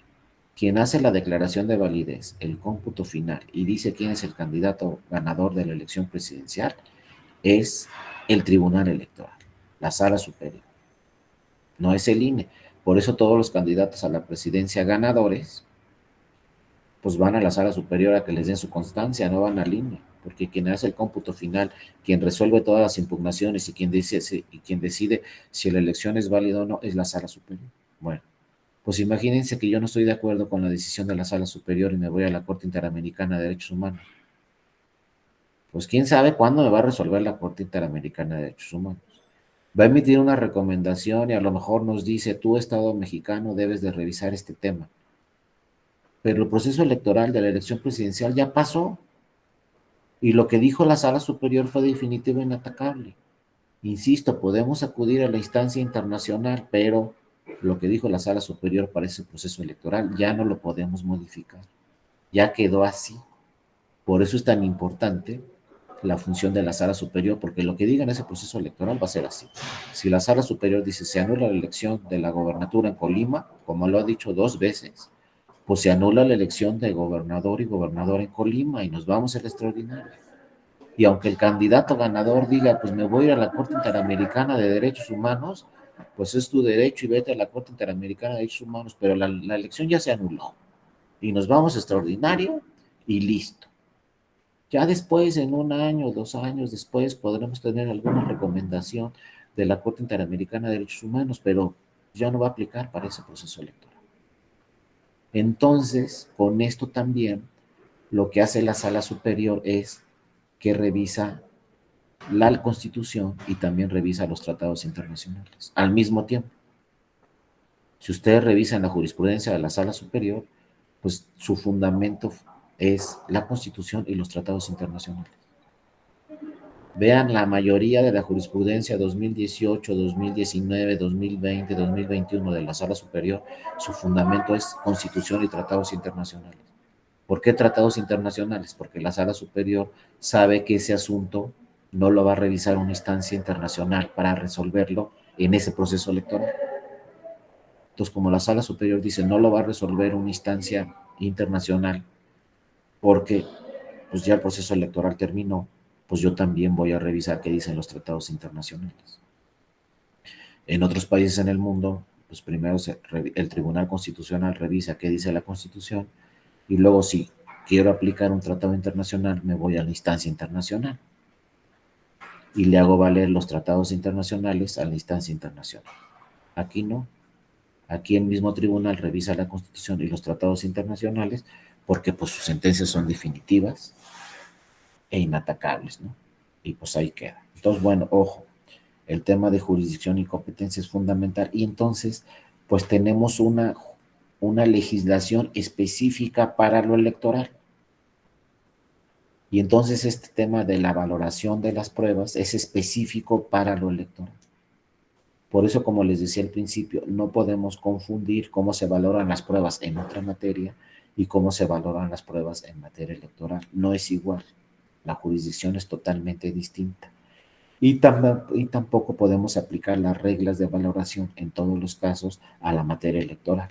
Son distintas las reglas de las pruebas, las reglas de la valoración. Imagínense que en materia electoral, el Tribunal Federal Electoral por ahí de 1990-91, la única prueba que señalaba la ley era la documental pública. O sea, en el Tribunal Electoral, en materia electoral, se empezó solo con la documental pública. Ya después se fueron ampliando las capacidades del Tribunal Electoral y ya también se creó la prueba, la documental privada. Después hubo grandes discusiones sobre las testimoniales y las confesionales, si se admitían o no en materia electoral, porque acuérdense que en otra materia, la confesional y la testimonial, pues hay una audiencia de desahogo de pruebas. Y en esas audiencias, pues se desahogan las pruebas testimoniales y las confesionales. Se citan los testigos y desahogan ahí la prueba cada uno de los testigos. En materia electoral no existe esa figura que se citen a los testigos en una audiencia y se desahoguen las pruebas testimoniales. Todas las reglas son distintas. La jurisdicción obviamente también es muy distinta y tenemos que revisar por eso muy bien la materia electoral. En algunos casos aplica lo mismo que en materia civil o penal, por ejemplo, pero en otros casos es completamente distinto el tema de valoración de pruebas en materia electoral que en otra materia. Entonces eso también nos debe quedar muy claro cuando vamos a valorar una prueba, si se trata de la materia electoral, si no se trata de la materia electoral. Fíjense, simplemente se las dejo de tarea, pero lo vamos a revisar en las próximas sesiones. ¿Cómo es posible que la legislación electoral señale, este es nada más un ejemplo, ¿no? Pero ¿cómo es posible que la legislación electoral señale que la prueba pericial no puede ofrecerse durante un proceso electoral? Y luego otro problema que tenemos en México. Si lo dice la ley federal, que ahora es la ley general, pues luego ¿saben qué hacen en las entidades federativas? Pues copian lo que dice la ley federal y lo ponen en la ley local. O sea, lo que diga el código federal lo ponemos en el código local, que ahora ya no se llama código federal, ahora se llama código general. Ahorita les voy a hacer la distinción por qué. Pero si tenemos ese grave error tenemos en las entidades federativas. Ah, pues así dice el código federal o el código general. Ah, pues ponlo también acá en el código local. Y si está mal en el federal, pues también está mal en el local. Y si en el federal dice que la prueba pericial no se puede desahogar de un proceso electoral, pues vamos poniéndolo también acá en el local. Entonces está mal en el federal, está mal en el local. ¿Y saben cuántas entidades federativas dicen eso? Las 32. Lo mismo que la ley federal. Ahora les voy a decir por qué cambió de ley federal a ley general. Con la reforma de 2014, antes de la reforma de 2014, teníamos el COFIPE, algunos lo deben recordar, Código Federal de Instituciones y Procedimientos Electorales. Y en las leyes en los estados teníamos el Código Electoral de Colima, o el Código Electoral del Estado de México, así, ¿no? Viene la reforma de 2014, entonces dice el legislador, ya no se va a llamar Código Federal de Instituciones y Procedimientos Electorales. Ahora se va a llamar Ley General de Instituciones y Procedimientos Electorales. ¿Por qué cambia de federal a general? Porque ahora resulta que este código va a aplicar para todas las elecciones, no nomás para las federales, y el local para las locales. Ahora la ley general aplica para todas las elecciones. Entonces se crearon dos nuevas leyes, se quitó el Código Federal Electoral y se creó la Ley General de Instituciones y Procedimientos Electorales y la Ley General de Partidos Políticos. Por primera vez en nuestro país, a partir de 2014, tenemos Ley General de Partidos Políticos. O sea, el COFIPE se dividió en dos, en Ley General de Instituciones y Procedimientos Electorales y en Ley General de Partidos Políticos. Pero son generales porque aplican para todas las elecciones. Antes si éramos abogados o abogados era muy fácil. Ah, es una elección local, pues revisa qué dice el código local. Ah, es una elección federal, pues revísate qué dice el código federal. Ahora no. Ah, es una ley local, revísate qué dice la ley local, pero también la ley general. Porque la ley general dice, esta ley aplica para todas las elecciones. ¿Por qué nacen estas leyes generales? Porque acuérdense que también en 2014 el IFE se pasó a ser de IFE a INE. Ya no es un instituto federal electoral que organiza elecciones federales. Ahora es un instituto nacional electoral que organiza todas las elecciones del país. Entonces, en pocas palabras, tenemos una autoridad nacional que es el INE y leyes nacionales, o sea, leyes generales que aplican para todas las elecciones, porque el INE es el encargado de organizar todas las elecciones, no solamente las federales. ¿Por qué? Porque fíjense que el INE tiene, en el 2014 se le dieron tres atribuciones fundamentales al INE, la de delegación, la de atracción y la de asunción. Eso es fundamental también, ¿no? ¿Qué quiere decir? Que el INE puede delegar funciones a los OPLES, a los institutos estatales electorales, si quieren, y si lo deciden así, la mayoría de sus consejeras y consejeros. Pero el INE también puede atraer funciones de los institutos estatales electorales en su facultad de atracción. Pero la más importante, ¿cuál es? La de asunción. ¿Qué quiere decir facultad de asunción? Que el INE puede sustituir a la autoridad local. El INE puede sustituir al Instituto Estatal Electoral y él organizar la elección en vez de que la organice el Instituto Estatal Electoral. Si deciden la mayoría de consejeras y consejeros a organizar ellos la elección y que no la organice el Instituto Estatal Electoral, la organizan ellos. Entonces, si la va a organizar el INE, pues necesita una ley general para que aplique para todas las elecciones. Por eso se crearon las leyes generales, porque son leyes que aplican en todas las elecciones y que una autoridad puede aplicar esa ley como es el Instituto Nacional Electoral. Entonces el sistema, a partir de 2014, el sistema electoral se volvió más complejo porque tenemos leyes generales y leyes locales. Y tenemos una autoridad nacional que puede organizar elecciones locales. Yo cuando revisé este tema dije, no, pues va a ser muy difícil que se dé un caso en donde el INE sustituya al Instituto Electoral Estatal. No va a ser muy difícil que se tome esa decisión. Esa facultad de asunción nunca se va a tomar en cuenta, pero ¿qué creen? En la elección de gobernador y gobernadora en Colima en el 2015, cuando resuelve el Tribunal Electoral que se anula la elección de gobernador en el 2015, se anuló la elección y se convocó a una elección de gobernador y gobernadora extraordinaria. Y ahí dijo el tribunal, y quien va a organizar la elección extraordinaria de gobernador y gobernadora en Colima no va a ser el Instituto Estatal Electoral de Colima, va a ser el INE en ejercicio a sus atribuciones y a su facultad de asunción. Entonces ya se dio.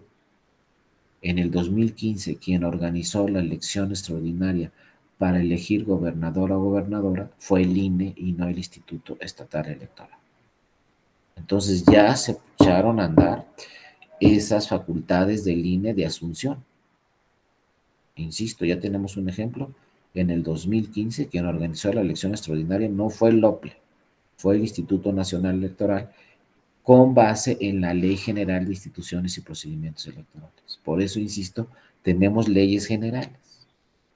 Pues esas leyes generales también hablan del tema de pruebas, como es la Ley General del Sistema de Medios de Impugnación en materia electoral y también las leyes locales.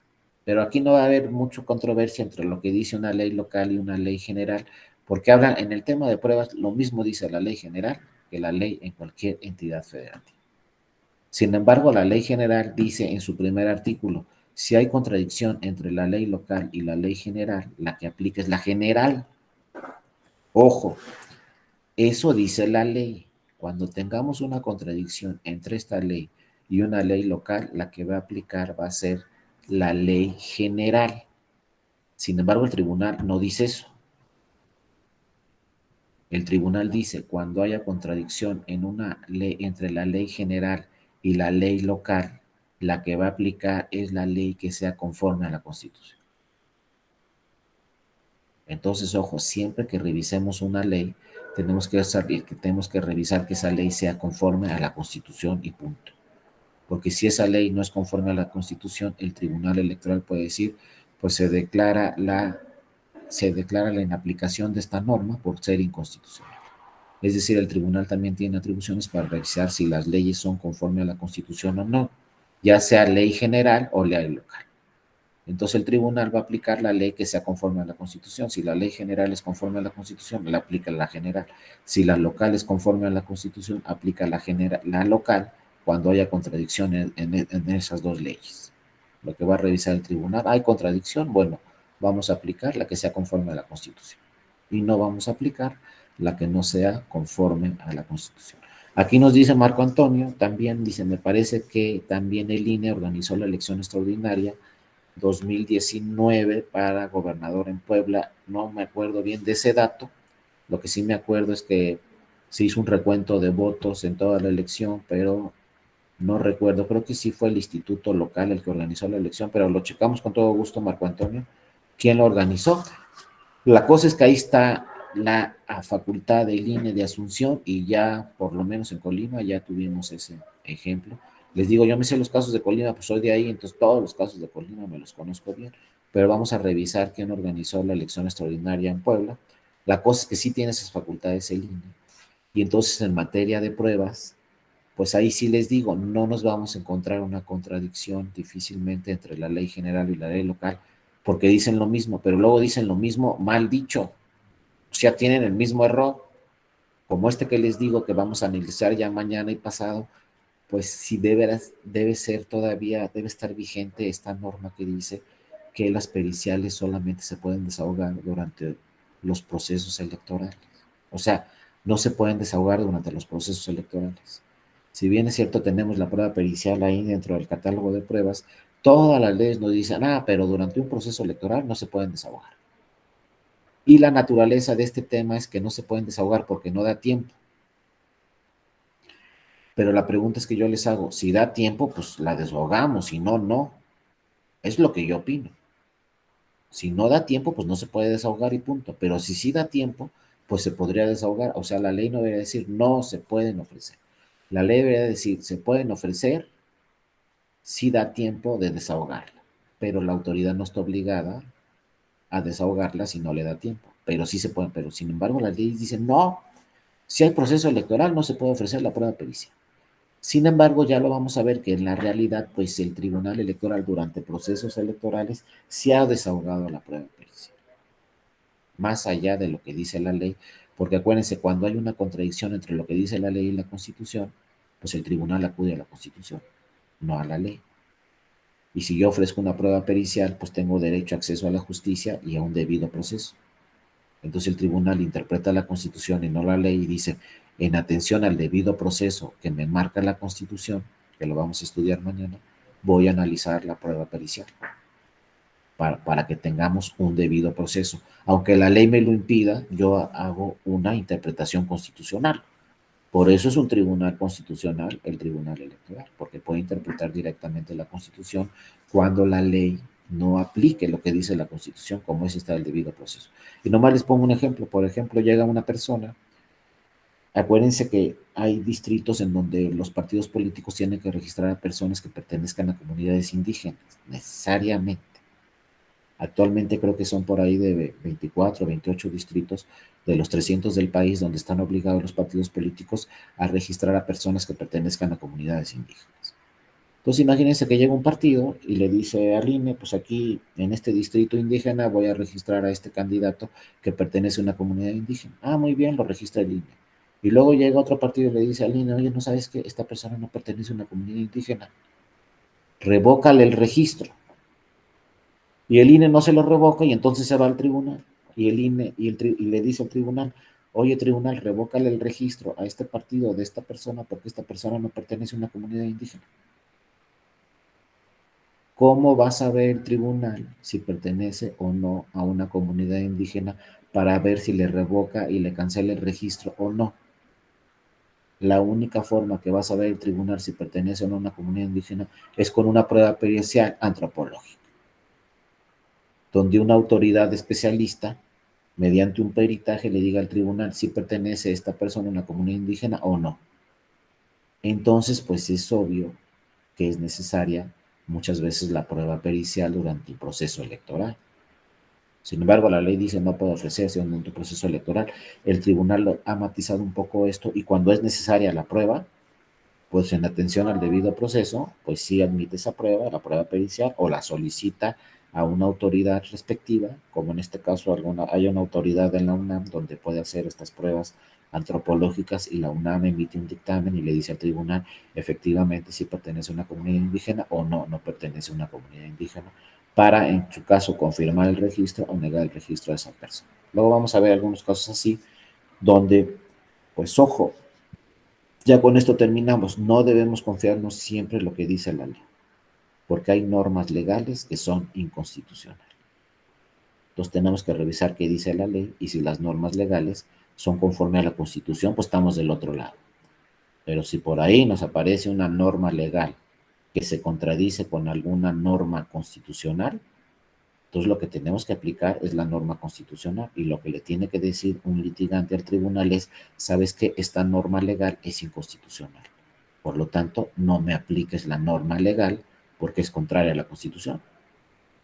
Y si tengo razón, me va a decir el Tribunal Electoral que efectivamente tiene razón, esta norma de la que me estás hablando es inconstitucional y por lo tanto no aplica para ti.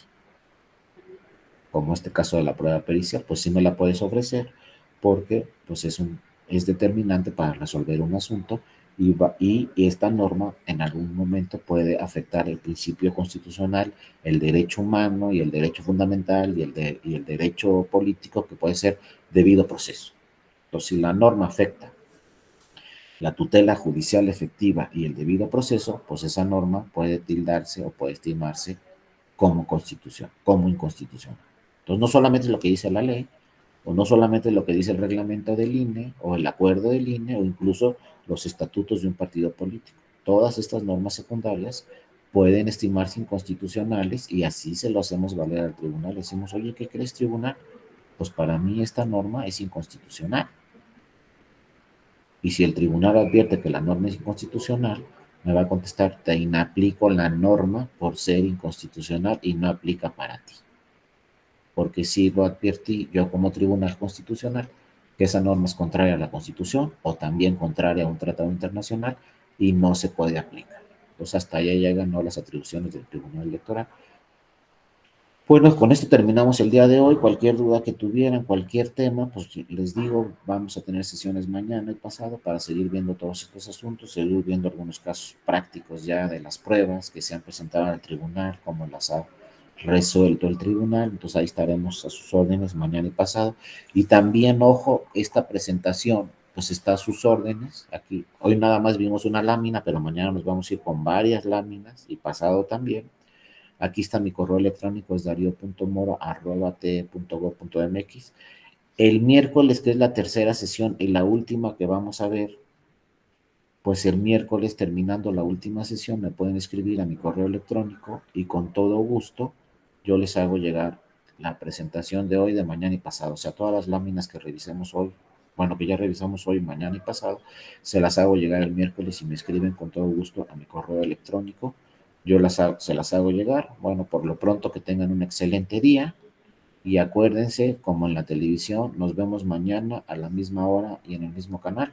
Que tengan un excelente día, cuídense mucho, nos vemos mañana y le agradezco mucho a todas y a todos su atención y también a la maestra Evelyn que le dio seguimiento a este evento. Gracias, Evelyn. Hasta luego, Pablo, Claudia, José Pablo, Marco, Adriana. Nos vemos Gracias. mañana. David, Leti. Nos vemos mañana. Que estén muy bien.